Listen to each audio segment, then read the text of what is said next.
our 73rd Republic Day, and on this occasion, I will warm welcome to our teachers, our students, and our guardians. Now, we have already listened the history of our Republic Day, and also our President sir also give the responsibility and fundamental rights our democracy has given. We have some fundamental rights. At the same time, we have also some responsibilities for our nation. आज ये 26 जनवरी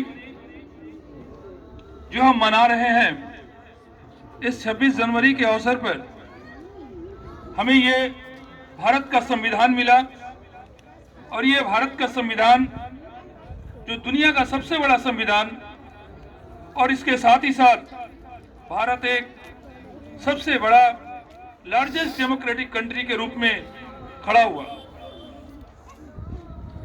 जहां हमारे देश में विभिन्न धर्म, विभिन्न जाति, विभिन्न भाषा बोलने वाले लोग रहते हैं। वहीं पर जब ये नेशनल फेस्टिवल आता है, वहां पर हम सब अलग अलग बोली वाले, अलग अलग भाषा वाले, अलग अलग विचार वाले, अलग अलग संस्कृति वाले, किंतु सब अपने राष्ट्र की सेवा के लिए एक हो जाते हैं। यहीं पे कहा गया है कि भारत में विभिन्नता में भी एकता है। We are criticized on our different issues, but still we stand when our national festival comes. We show the whole country that we are jointly fight for our nation. आज हम सब शिक्षक होने के नाते ये हम लोग के ऊपर एक जिम्मेदारी भी है कि हम अपने आने वाले भविष्य को अपने देश के बारे में बताएं, उनके पूर्वजों को बताएं कि उन्होंने किस प्रकार आपके सामने ये आजादी को लाके रखा है। मैं ये सारी कहानियों को दोहराना नहीं चाहता, क्योंकि अभी हमारे प्रेसिडेंट सर, हमारे टीचर इंचार्ज, इन लोगों ने खूब सुंदर से आप लोगों के सामने पूरी हिस्ट्री को रखा। लेकिन मैं, चूंकि तुम एक भविष्य के, देश के भविष्य हो, तुम्हारे ऊपर ही हमारा देश का भविष्य टिका हुआ है, इसलिए तुम्हारा क्या कर्तव्य है, इसको मैं जरूर कहना चाहूंगा। आज जिस प्रकार ये एपिडेमिक के समय हम लोग आर्थिक रूप से काफी पिछड़ गए, शिक्षा के क्षेत्र में भी हम लोग पिछड़ गए, आज धीरे धीरे हम इस कोरोना काल से बाहर की तरफ आ रहे हैं। अब हम सबको एक बार फिर से मिलकर अपने राष्ट्र को ऊपर उठाना है। अगर किसी राष्ट्र को ऊपर उठाना है तो उसके लिए सबसे जरूरी चीज है शिक्षा।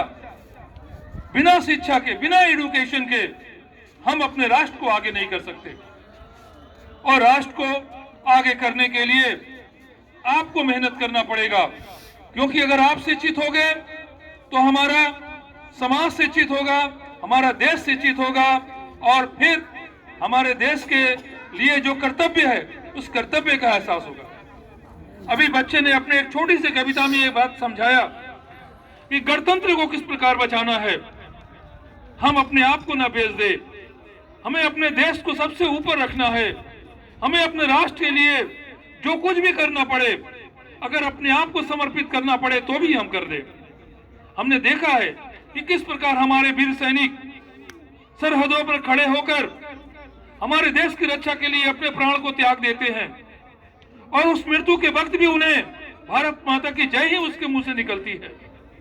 तो आज ये तुम जो देश के भविष्य हो, तुम्हें यह प्रण लेना पड़ेगा, तुम्हें यह प्रतिज्ञा करनी पड़ेगी कि हमें अपने राष्ट्र के लिए अगर कोई भी जरूरत पड़े तो हम पीछे हटने वाले नहीं हैं।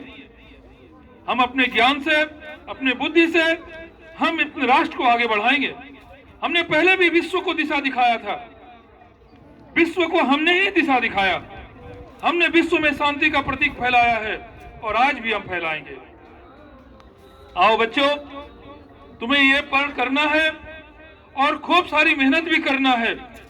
क्योंकि आने वाले समय में यह समय आपके लिए एक चैलेंज होकर आया है। आपको इस चैलेंज को स्वीकार करना है और फिर अपना शिक्षा का स्तर को ऊपर उठाना है और अपने राष्ट्र के लिए अपने आप को समर्पित कर देना है। धन्यवाद। Thank you.